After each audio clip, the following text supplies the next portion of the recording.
Bismillahirrahmanirrahim. Assalamualaikum warahmatullahi wabarakatuh. Waalaikumsalam warahmatullahi wabarakatuh. Kami dari kelompok 9 Ekonomi Makro Islam UI Bunga Bangsa Cirebon.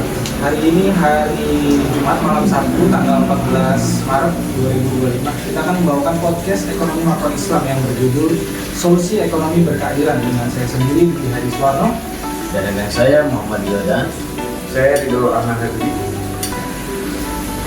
Selamat datang di podcast kelompok 9 Makro, tempat kita membahas ekonomi dari sudut pandang Islam.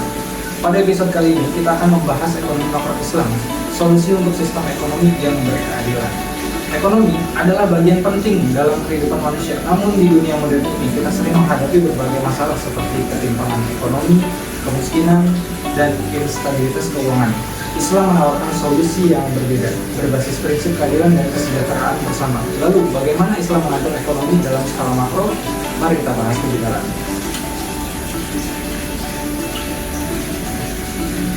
Pengertian ekonomi makro Islam. Pengertian ekonomi makro Islam akan dibacakan oleh Bang Wildan. Bang Wildan. Ya, Busipen ini yaitu pengertian ekonomi makro Islam adalah cabang ekonomi yang membahas kebijakan dan fenomena ekonomi dalam skala besar seperti pertumbuhan ekonomi, inflasi, pengangguran, dan distribusi pendapatan. Dalam Islam, ekonomi makro tidak hanya berfokus pada angka-angka pertumbuhan, tetapi juga pada kesejahteraan umat dan keberkahan dalam transaksi. Islam memiliki prinsip utama dalam ekonomi, yaitu 1. Tauhid. Apa yang dimaksud dengan tauhid? Yaitu menempatkan Allah sebagai pusat ekonomi dan menjadikan aktivitas ekonomi sebagai ibadah. 2. Keadilan. Apa sih itu yang disebut keadilan? Yaitu tidak ada eksploitasi, monopoli, atau penimbunan kekayaan yang merugikan masyarakat. 3. Larangan riba.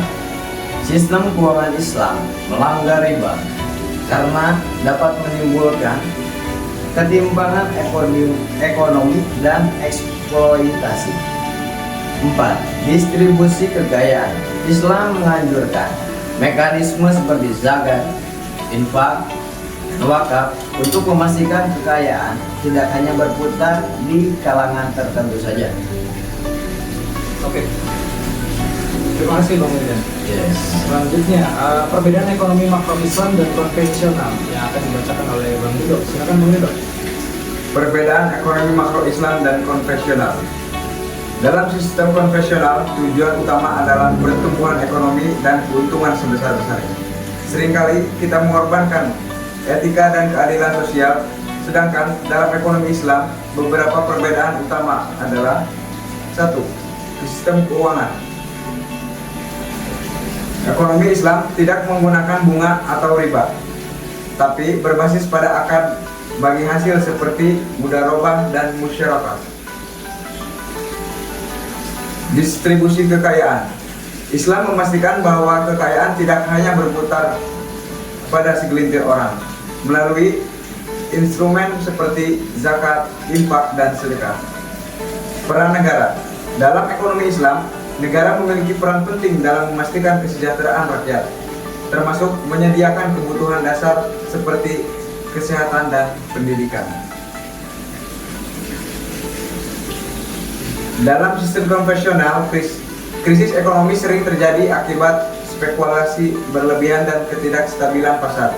Islam menghindari hal ini dengan melarang gharar atau ketidakpastian dan masyir atau perjudian dalam ekonomi. Terima kasih Bang Ridho. Selanjutnya, instrumen ekonomi makro Islam yang dibacakan oleh saya sendiri. Instrumen ekonomi makro Islam. Ekonomi makro Islam memiliki berbagai instrumen untuk menciptakan stabilitas dan kesejahteraan, di antaranya yang ke-1, zakat dan wakaf. Zakat sebagai kewajiban bagi umat Islam untuk membantu yang kurang mampu, sedangkan wakaf sebagai instrumen untuk pembangunan sosial seperti membangun rumah sakit, sekolah, dan tempat ibadah. Yang kedua, sistem keuangan syariah. Bank syariah beroperasi tanpa riba dan skema bagi hasil dan akad syariah lainnya. sukuk obligasi syariah sebagai alternatif investasi tanpa bunga. Yang ketiga, pajak dalam Islam. Islam mengenal pajak dalam bentuk furaj dan jizyah yang digunakan untuk kepentingan umum dan kesejahteraan masyarakat. Yang keempat, kebijakan fiskal dan moneter Islam. Negara harus memastikan keseimbangan antara pemasukan dan pengeluaran. Larangan pencetakan uang berlebihan yang menyebabkan inflasi. Selanjutnya, tantangan dan peluang ekonomi makro Islam di era modern. Dibacakan oleh Bang Wildan lagi, Bang. Silakan, Bang. Itu tentang tantangan dan peluang ekonomi makro Islam di era modern. Meskipun memiliki konsep yang kuat, ekonomi makro Islam masih menghadapi tantangan dalam menerapkan seperti dominasi sistem kapitalis global yang membuat ekonomi Islam kurang populer di banyak negara. Kurangnya pemahaman masyarakat tentang ekonomi syariah sehingga perlu lebih banyak edukasi dan literasi dengan keuangan Islam. Namun, peluang untuk perkembangan juga sangat besar. Meningkatnya minat terhadap ekonomi syariah terutama di negara-negara mayoritas Islam atau Muslim. Perkembangan teknologi keuangan syariah, prestige Islami yang membuat transaksi syariah lebih mudah diakses. Dukungan dari pemerintah dan lembaga keuangan dunia terhadap keuangan syariah sebagai solusi yang lebih stabil dan berkeadilan. Kesimpulannya adalah ekonomi makro Islam bukan hanya teori, tetapi solusi nyata untuk menciptakan sistem ekonomi yang lebih adil dan berkelanjutan. Dengan menerapkan prinsip-prinsip Islam dalam ekonomi, kita bisa membangun kesejahteraan yang tidak hanya terfokus pada materi, tetapi juga keberkahan dan keadilan sosial. Selanjutnya kita akan buka sesi tanya jawab.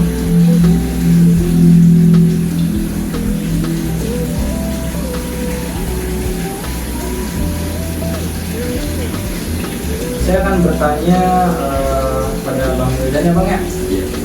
Apa perbedaan antara zakat dan pajak dalam Islam? Terus berapa ketentuannya? Sekarang ini kan lagi bulan Ramadan nih ya, kita akan menghadapi yang namanya zakat atau fitrah. Nah, zakat fitrah itu ketentuannya berapa? Nah, mau dijelaskan ya, Bang ya? Jadi, saya akan bahas dulu tentang apa sih perbedaan antara zakat dan pajak dalam Islam. Zakat adalah kewajiban agama yang ditujukan untuk membantu fakir miskin dan memiliki aturan tertentu dalam Islam. Sedangkan pajak dalam Islam seperti kiraj dan jizyah digunakan untuk kepentingan umum dan kebijakan negara, tetapi tidak memiliki ketentuan wajib secara agama seperti zakat. Nah, saya akan menjelaskan tentang lebih detailnya apa sih itu zakat. Zakat menurut zakat fitrah yang biasanya dipakai atau yang diwajibkan dalam Islam ketika di bulan Ramadan sampai ketentuannya sampai sebelumnya sholat Idul Fitri.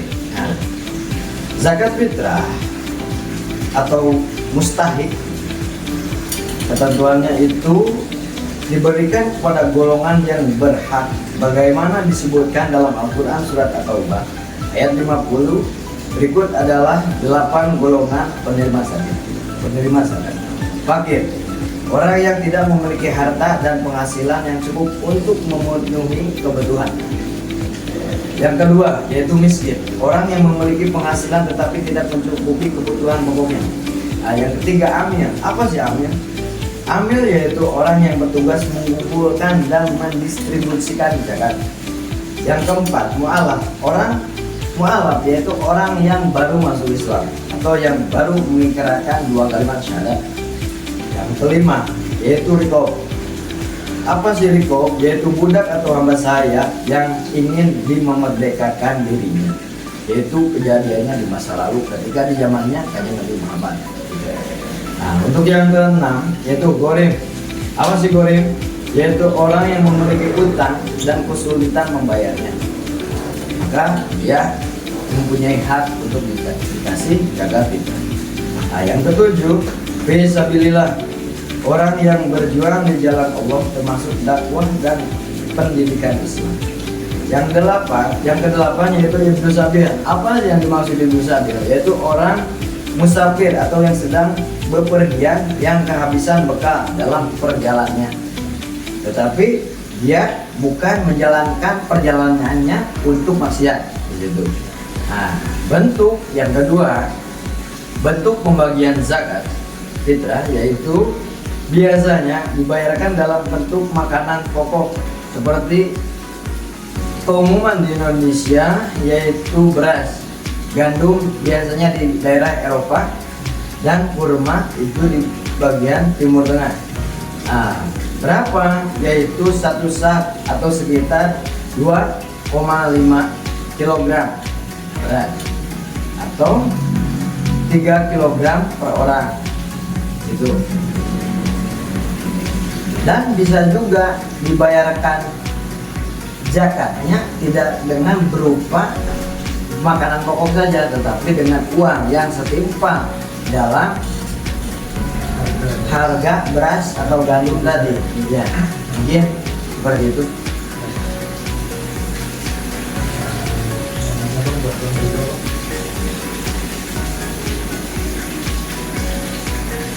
Cukup? Cukup.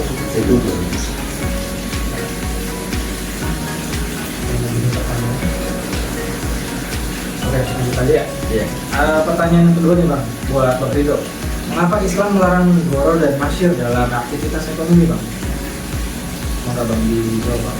Baik, saya akan menjawab pertanyaannya.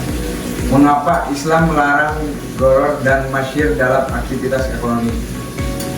Islam melarang goror atau ketidakpastian dan masyir atau perjudian karena dapat menyebabkan ketidakadilan dalam transaksi dan merugikan pihak yang tidak memahami risiko dengan jelas. Praktik ini juga seringkali menimbulkan spekulasi yang dapat merusak stabilitas ekonomi. Oh, gitu ya. Ya.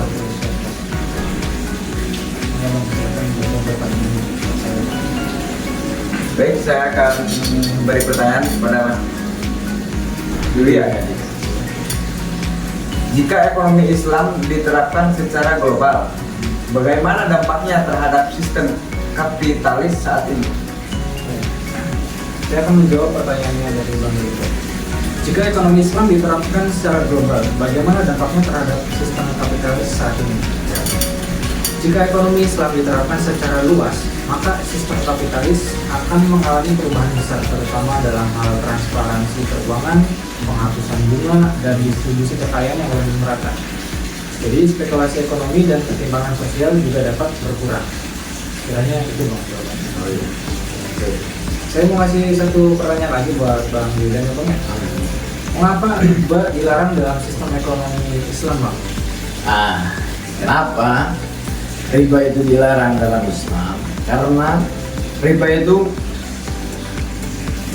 menyebabkan ketimpangan ekonomi atau eksploitasi pihak yang lemah dan ketidakadilan dalam transaksi. Sistem berbasis bunga juga dapat menyebabkan ketidakstabilan ekonomi dan memperburuk krisis keuangan atau adanya kerugian. Baik, untuk tanya jawab kita sudah cukupkan saja. Terima kasih sudah mendengarkan episode ini. Jangan lupa bahwa podcast ini juga pembahasan menarik lainnya. Jika ada pertanyaan atau topik yang ingin dibahas, silakan kirimkan di kolom komentar di bawah. Ada kontak kita juga, bisa kontak di nanti kita kirimkan di deskripsi untuk akun kita ya. Sekian dari jangan lupa juga subscribe ya, tambahan. Subscribe. Like, comment, dan subscribe. Sekian dari kelompok 9 dengan saya Dwi Hadi Suwarno. Dan dengan saya Muhammad Wildan. Dengan saya Ridho Rahman Harbi. Assalamualaikum warahmatullahi wabarakatuh. Selamat malam. Hehehe.